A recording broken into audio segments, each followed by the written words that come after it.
Entre 1876 e 1976, cerca de 26 milhões de italianos emigraram para outros países, tornando a Itália um dos países com maior imigração da história. Estima-se que hoje existam entre 60 e 80 milhões de descendentes de italiano espalhados pelo mundo. Os principais destinos da imigração italiana foram Brasil, mais de 30 milhões de descendentes, Argentina, mais di 20 milhões de descendentes e Estados Unidos com 17 milhões.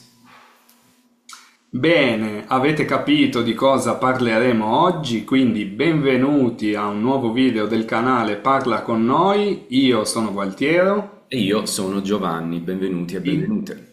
Então, esse é o assunto de hoje. Vamos falar, é inevitável falar sobre essa nova decisão do governo italiano sobre a cidadania italiana, que afeta, como escutamos pelos números que o Giovanni disse, afeta muito os brasileiros italo-descendentes. Então, vamos dizer a nossa opinião. Vai ser uma conversa meio livre, cada um vai expor suas ideias, suas próprias ideias, sem querer ofender ninguém, mas expondo a nossa posição. Exatamente. Lembrando, come a gente fala in Napoli, chi si offende è fetente, né? Quem quer interpretar isso, interprete, é tudo mais. Ok, mas vamos deixar o mistério sobre isso. Mistério no ar, exatamente. Então, ritomando ao começo que onde o Giovanni mencionou os números impressionantes desse fenômeno migratório que começou no final de 1800, é realmente surpreendente comentar essa decisão do governo italiano, porque no final do século de 1800 tiveram até acordos com o Estado italiano, recém-nascido Estado italiano, para enviar para cá os migrantes italianos. Do outro lado, sabemos que aqui no Brasil teve o projeto de branqueamento da sociedade, em que queriam substituir a mão de obra escrava com migrantes italianos. E agora eu pessoalmente acho absurdo, diante desses números, se não me engano, para as primeiras ondas migratórias se falava de cerca de mais de 1 milhão de imigrantes até o começo do século XX, e agora o governo chora e reclama porque algumas dezenas de milhares de brasileiros italo-descendentes pretendem a cidadania. É uma hipocrisia bastante forte, não, Giovanni? Concordo.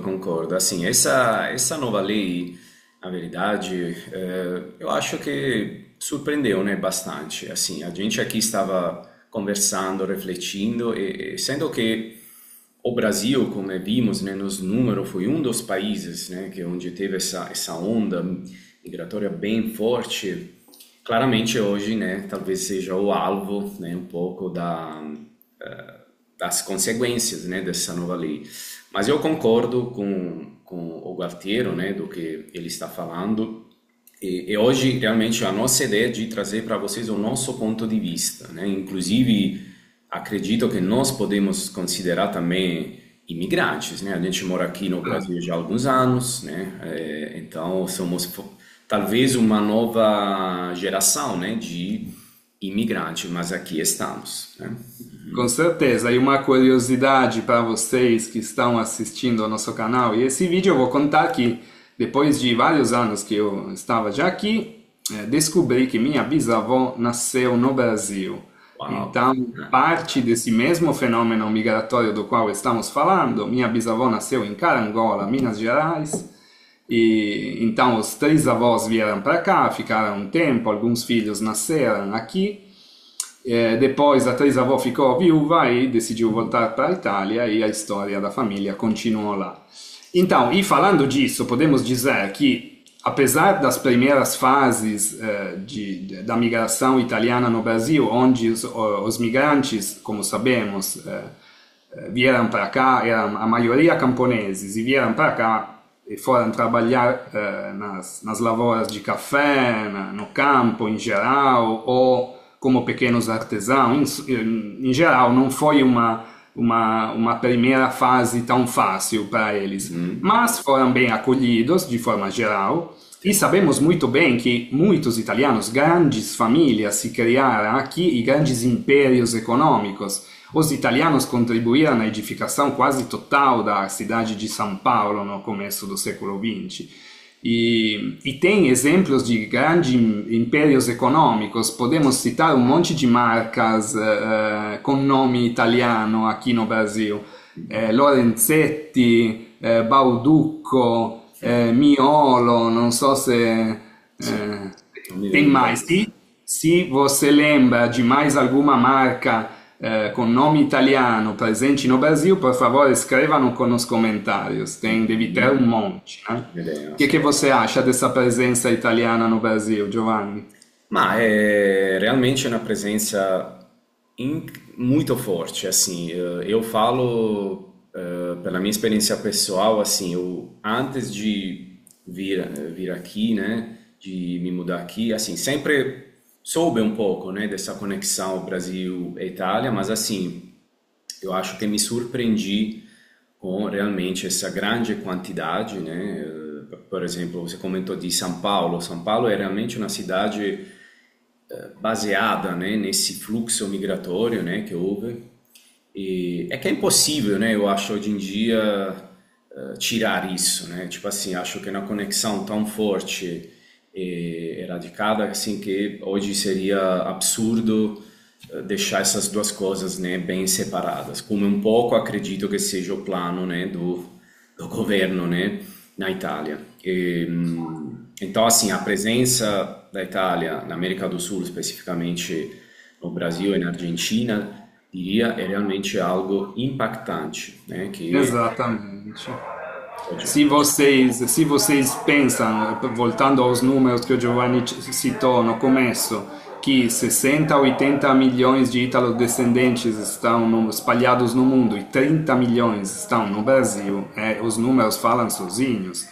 E devo dizer que essa herança, que é cultural, é gastronômica, é enogastronômica, é de várias formas, nas construções, tem vários tipos de herança.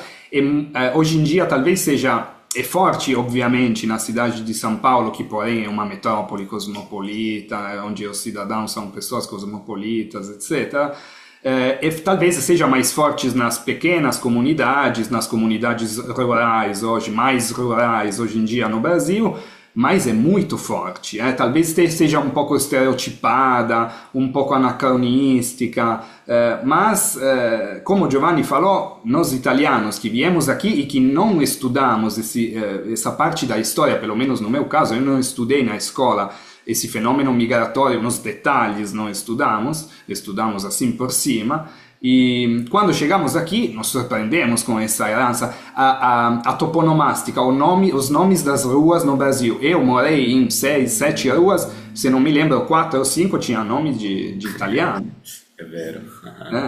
Os nomes dos prédios até, né? Em São Paulo, Martinelli, Matarazzo. Exatamente. É palpável isso, né? Realmente, assim... mas vamos um pouco mais, Gualtiero, nesse decreto, né, que foi lançado assim como uma bomba, né? O que muda agora, né? Para quem talvez ainda não entendeu muito bem, o que muda agora no processo de cidadania? Então, pelo que foi falado e pelo que foi analisado também, agora vai poder ser cidadão italiano, exigir, né, pedir a cidadania, ter reconhecida a sua cidadania italiana, só quem é descendente até um avô, né? Então, o limite máximo é que o avô tenha nascido na Itália e o descendente de segundo grau, com esse novo decreto, pode ter reconhecida a sua cidadania.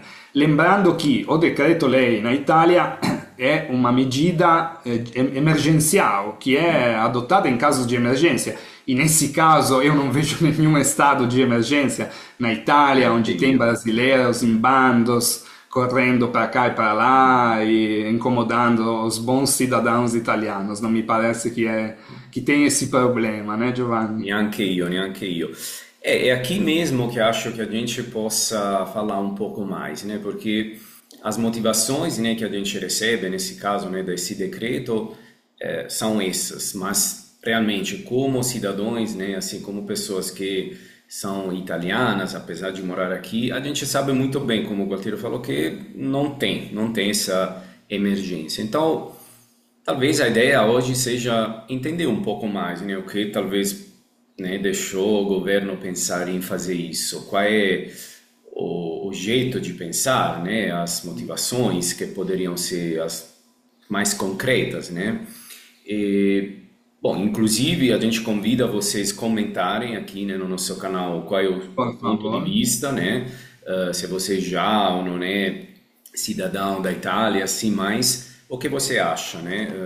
Que tipo de ideia você criou sobre essa nova lei, tá? Então, vamos ser sinceros, e vamos ser realistas e vamos ser aqui também um pouco polêmicos.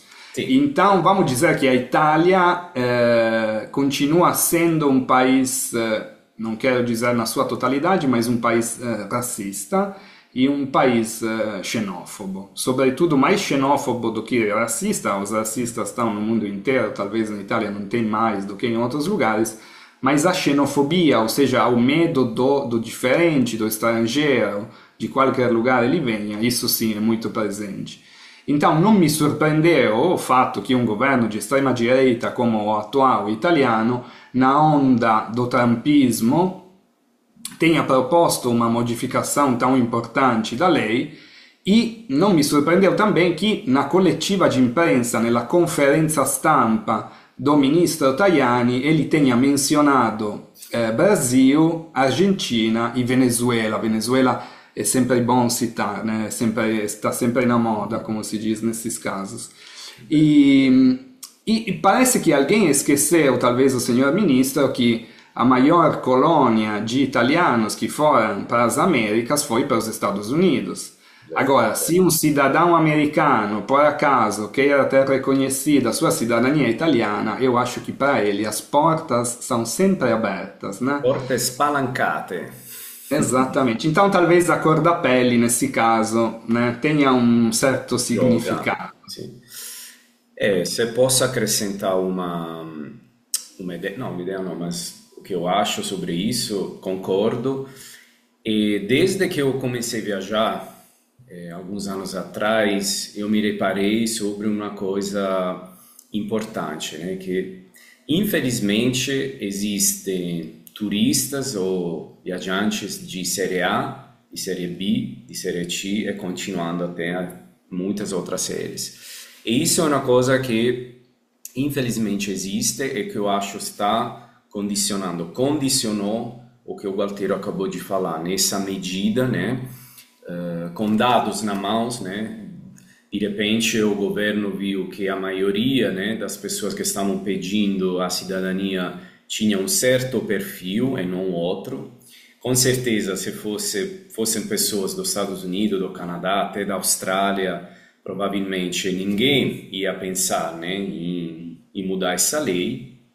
Então, de repente, isso seja um decreto-legge que tem alguma seleção, né? A gente poderia dizer algum critério que foi bem estudado e mirado para atingir um certo público, né? Exatamente, eu falaria mesmo em discriminação e a coisa mais absurda, se posso ficar um pouquinho indignado, é que a Itália pretende que aplicar rigorosamente o ius sanguinis no próprio país e quando mesmo é feito por italo-descendentes num outro lugar do mundo, aí não, aí é até o avô, né? O avô e daí não se vai mais. Porque vocês sabem bem que na Itália os filhos de estrangeiros são estrangeiros. São estrangeiros até os 18 anos e depois podem escolher se tornar cidadão italiano ou não. E se eles não fazem isso em um determinado tempo, perdem esse direito e vão continuar sendo estrangeiros. Então acho isso muito contraditório, né? Sabemos que a Demais, Itália está demais. mudando. acredito que assim, a gente está trazendo esse nosso ponto de vista para a gente pensar juntos nisso, né? A gente já ouviu pessoas a favor, contrárias, a gente já viu até brasileiros que já têm a cidadania e são a favor dessa nova lei, que eu acho bastante assim crítico, né, pensar nisso. Curioso. Agora, eu sou da ideia que pessoas, né, que do passado tiveram assim essa trajetória, né, que parte da família foi enviado, enfim, tiveram assim a oportunidade ou não de ir em outro continente e criar a própria vida em outro lugar. Hoje acho muito pouco respeitoso, né, tirar a possibilidade dos descendentes, né, poder ter acesso a isso. Depois, o que uma pessoa vai fazer com uma cidadania ou não, esse é outro, acho que é outro nível, né, para outra discussão, enfim. Mas, então, Gualtiero, Queria falar mais duas coisas antes de chegar na conclusão. Que eu acho que também é uma escolha errada em vários sentidos, né? Porque estamos perdendo embaixadores da Itália no mundo, gratuitos, que elevam, elogiam nossa cultura no mundo. E nós sabemos bem, comentamos a nossa surpresa em ver todo esse amor pela Itália aqui no Brasil. E do outro lado também posso dizer que me parece um pouco contra a história esse decreto, porque em um mundo cada vez mais globalizado, onde as pessoas podem se deslocar muito mais facilmente do que era 150 anos atrás, onde provavelmente meus três avós tiveram que pegar um barco, atravessar o oceano, e vocês sabem muito bem o que isso significou. Falar, não, aqui na minha casa eu decido quem entra, quem não entra, deixa ver a cor da pele, a cor do sangue, quanto é puro o seu sangue ou não, me parece contra-histórico, se eu posso dizer. Muito contraditório. Bom, a ideia, a speranza talvez seja que esse decreto possa mudar, né, possa ser revisto. Acredito que nos próximos 60 dias, né, terá espaço para rever, né, alguma coisa, mas o nosso ponto de vista, né, realmente, se a gente pode dizer, muito contrário, né, o que foi decidido, e é realmente muito estranho, assim, o que eu penso, né? Sim, vamos perder embaixadores, vamos perder relações comerciais, jovens estudantes que vão na Itália enriquecer a nossa cultura e de volta talvez enriquecer a cultura brasileira. É muito contraditório, sabemos que isso afeta muitas pessoas aqui, não conseguimos nem imaginar o que isso significa para alguém que estava já pronto com toda a papelada para entrar com o processo, e é um pouco parte desse nazionalismo identitário que está tão de moda nesses tempos, então. Bom, Bem, então, acho que é isso, Giovanni. estamos quase acabando, nosso tempo está quase acabando aqui, mas o convite para todos vocês, como sempre, de seguir o nosso canal, apesar, né, que talvez esse vídeo seja um pouco mais pesado, né, pesante, mas a gente acredita, né, que é bom conversar sobre isso, é bom falar o nosso ponto de vista, escutar o de vocês, claramente. Então não existe, né, argomenti tabu, a gente precisa estar aberto a receber um ponto de vista que possa ser diferente do nosso, mas sempre no respeito, né, como a gente está fazendo aqui. Lógico. Esperamos vossos comentários e responderemos com prazer a todos vocês. Sicuramente. Grazie mille per l'ascolto. Grazie. Ci vediamo al prossimo video. Commentate, seguiteci e divulgate la parola di Parla con noi, va bene? Bravo, bravo Giovanni. A presto. Un abbraccio, ciao ragazzi, Ciao a a presto. tutti. Ciao ciao.